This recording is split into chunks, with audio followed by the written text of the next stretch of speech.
Augustine to talk about the period after Augustine in his life and a period of great turmoil and uproar for the African church. And this is the Vandal invasion of Africa. Now, the Vandals are so famous that we talk about them all the time in English. What happens if someone destroys a public lavatory or public bathroom? Well, the Vandals did it. Or if someone does damage to some kind of public monument, they vandalize it. So we remember the Vandals quite often and not in a positive way. So we don't remember them with great fondness in the history of Western culture.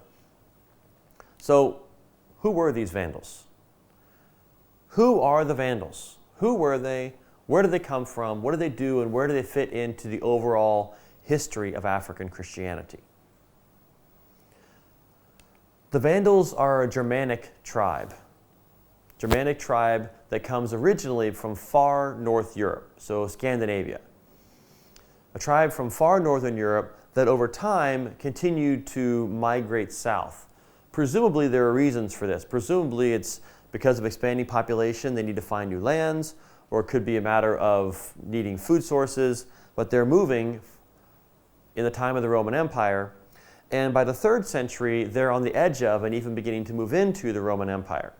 So by the 3rd century, the Romans are very aware of these Vandals, and they're beginning to become integrated into the Roman world in some ways, but there's still some tension there with the Romans.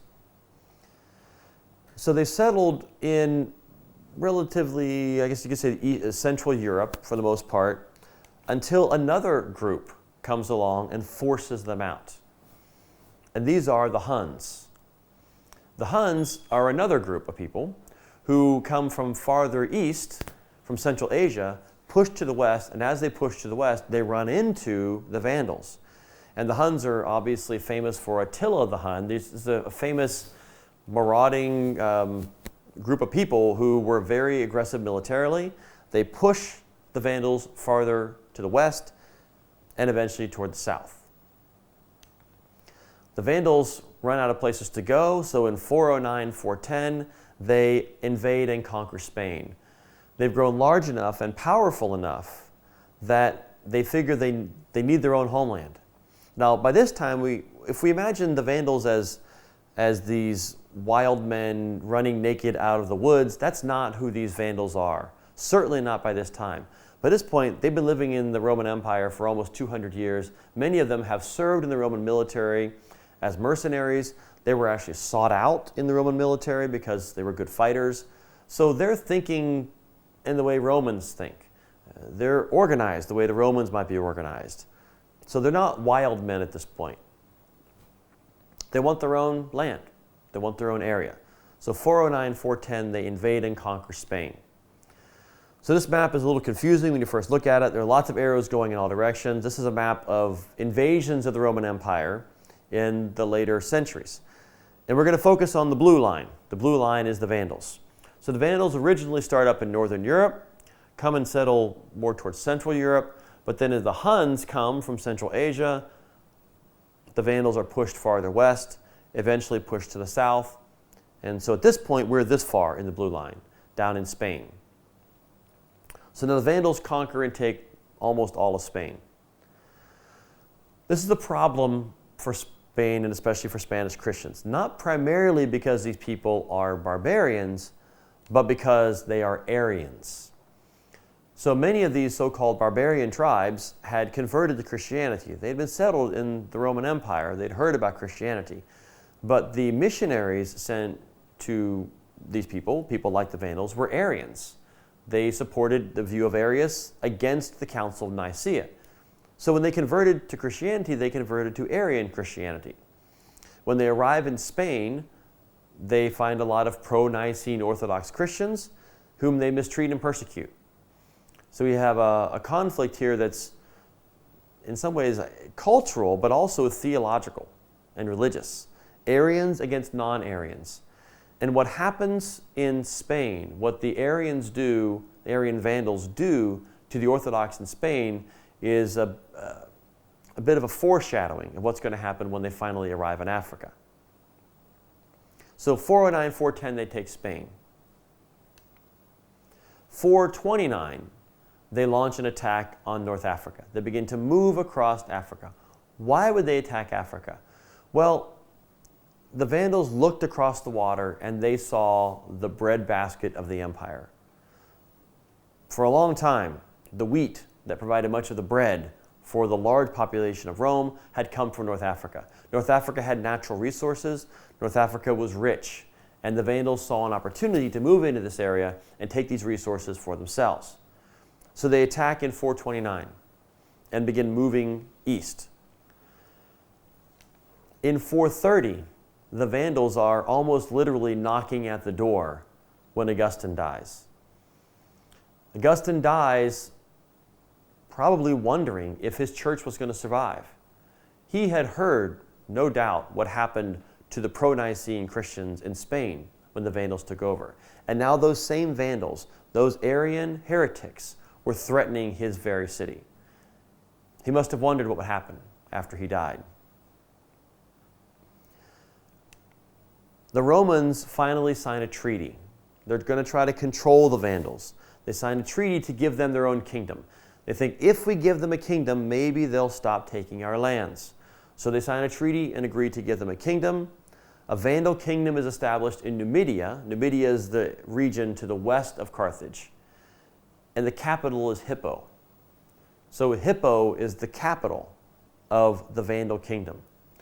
A city where for over 40 years, Augustine, or actually I should say over 30 years, Augustine served as the bishop and fought for orthodoxy, is now the capital of a barbarian Arian kingdom. If Augustine had lived, well, maybe it's good that he didn't live. We might imagine that he was turning over in his grave to see what had happened. So on the map here, another map showing Africa. So Carthage has not yet fallen. Carthage is still not under Vandal control, but here is Hippo. And Numidia is this region to the west of Carthage. So now the Vandals have taken this. They've come from Spain, they've swept across North Africa this far. They're not going to stop. And at this point in history, the Romans can't stop them. In 439, they take Carthage. Finally take Carthage. They conquer it, and they begin to spread their kingdom farther to the east. This is traumatic, of course, for the Carthaginians. Not only that their city could fall, but now they are going to be under the control of these Arians, these Vandals.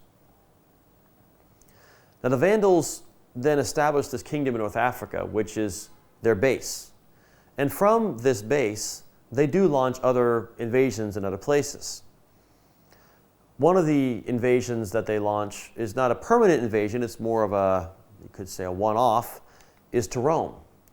And in the year 455, they sacked the city of Rome. So in 410, Rome had already been attacked and sacked by a so-called barbarian tribe. And now in 455, it's the Vandals who attack the city of Rome and sack it. So not only can people from Rome not keep the Vandals out of North Africa, they can't keep the Vandals out of Rome itself. This shows the power that the Vandals had accumulated by this point. Their military success, their military might, again, much of it had come from being trained by Romans in the Roman army. So if we look at the Vandal kingdom in North Africa, across the coast of Africa, including many of the islands of the Mediterranean, it looks remarkably like the ancient kingdom of the Carthaginians. Way back when we talked about the Punic Wars and the early battles between Rome and Carthage, the Carthaginian Empire controlled North Africa and many of the islands as well. Now the Vandals have in some ways restored a kingdom that looks quite similar. So what's the impact on the church of all this? How is the Church of Africa impacted by the arrival of the Vandals? Well, one thing that won't surprise us is that the Vandals did in Africa the same thing they did in Spain. The persecution of the Orthodox, the pro-Nicene. The Vandals come in, the Arian view in their perspective is the right view. Those who don't follow their perspective are heretics, and they treat them as such. So Orthodox or pro-Nicene worship is forbidden. If you are pro-Nicene, you're not allowed to have services. You're not allowed to gather because that's potentially rebellious. The clergy are exiled. Now, by some accounts, it's possible that there were clergy who were killed. There certainly was violence against clergy in some context, but the Vandals aren't out to kill all the clergy. The Vandals exile many of the clergy, and then they replace them with their own pro-Arian clergy. As far as the churches themselves go, these church buildings are either seized by the Vandals and then handed over to Arian bishops, Arian priests, or they're simply destroyed. Seem to be different results in different places. The Vandals are seeking to replace the pro-Nicene church with the Arian church in Africa, which in their mind is the proper church. Now, let me pause for a second and say, you may hear sometimes, well, the Vandals, weren't they very Romanized? So did they really make that much of an impact? Did people really feel the impact? Culturally, probably not that much. As I mentioned, these people had been living inside the Roman Empire for 200 years. So they probably, in fact, some of them we know, dressed like Romans and wanted to be like Romans. They probably fought like Romans. So in terms of their general way of life, for the average person, outside the church building at least, it may have not looked that different. They're not bringing in an entirely new way of life. That would come later with the Muslim conquest. But at this point, it's not an entirely new way of life. But they are bringing in Arianism. And that's very disruptive for the church, especially in the way that they enforce it. Seizing churches, destroying churches, eliminating clergy. From this period, there are a couple of authors that you'll be meeting in this course, reading about more in this course, and another figure that I want to introduce you to at least briefly so you know about these people. One is Victor of Vita. Victor is a North African who writes his history of the Vandal invasions. Now, as with Lactantius's work on the deaths of the persecutors, and as with really any historical writing, we need to read this with care. Victor is not attempting to give us a fair historical account of how the Vandals behaved. He's looking to show how bad they are. He's pro-Nicene. He's Orthodox. He's not Arian. He's going to show how terrible they are. This is not to say that he's making up stories. He may embellish some things, or he may twist or present some things in a certain way to emphasize how bad things were, but it seems that there were real things that happened there that he's talking about, but he certainly wants to make the Vandals look bad. Another author from this time, named Quod Vult Deus, whose name literally means what God wills, or what God wants. You'll be reading from Quod Vult Deus and his homilies on the Creed. Why would an author writing in this period who is pro-Nicene want to produce a series of homilies or sermons on the Creed? Well, it's to explain what the Creed means. And what the Creed means when it's explained is that the Vandals are wrong. The Vandals are heretics. They're Arians. So Quod Vult Deus wants to say, this is the Creed. Let's give you commentary on the Creed. And his explanation of the Creed shows how the pro-Nicene version and interpretation is correct, and the Arian perspective promoted by the Vandals is wrong. Another bishop named Fulgentius of Ruspe. And I mention him because he's someone who stands up for his pro-Nicene position. We have an account that he was brought to Carthage. He had been exiled. He was brought to Carthage by Vandal leaders, and in the guise of having a theological dispute or debate. Let's have a debate, kind of a mini council, and let's talk about the Arian position versus the anti-Arian pro-Nicene position. And if you can convince us, then we'll talk about these things. Fulgentius knew before he even got there that the outcome was decided. The Arian view was, of course, going to win at this debate. He went and he took part to a certain extent, but the Arians could not convince him to change his mind. They tried, but he was so dedicated and so stubborn about his perspective that finally they gave up and they sent him back into exile. For the African church and African pro-Nicene Christians, Fulgentius stands out as an example of a bishop who, like earlier bishops in their history, had stood up for his faith even though it could cost him something very real. Let me tell you a little bit about the later history of the Vandal invasions. In the year 525, a new king, a new Vandal king named Hilderic comes to power. And Hilderic does something different from many of his predecessors. Instead of persecuting the pro-Nicene Christians and churches, he restores the freedom of worship. He allows them to meet. Now, obviously, for the pro-Nicene churches, this is a very good thing. But for the Arians of North Africa, this is a violation of all they hold as true. This is their king allowing heretical churches to begin worshiping again. The restoration of heretical churches. Yes, there's a question. Can I ask, the impression you get is that they certainly, Arians and non-Arians, did not relate as modern denominations. Did they see each other basically as different religions? So the question is, if Arians and non-Arians didn't relate the way modern denominations do, so did they see themselves as different religions? I think they were probably, I don't know if they would say different religions, but certainly one of them is on the path to hell. I think that's ultimately what's at stake for, it's salvation. If your Christology is wrong, then salvation itself is in question.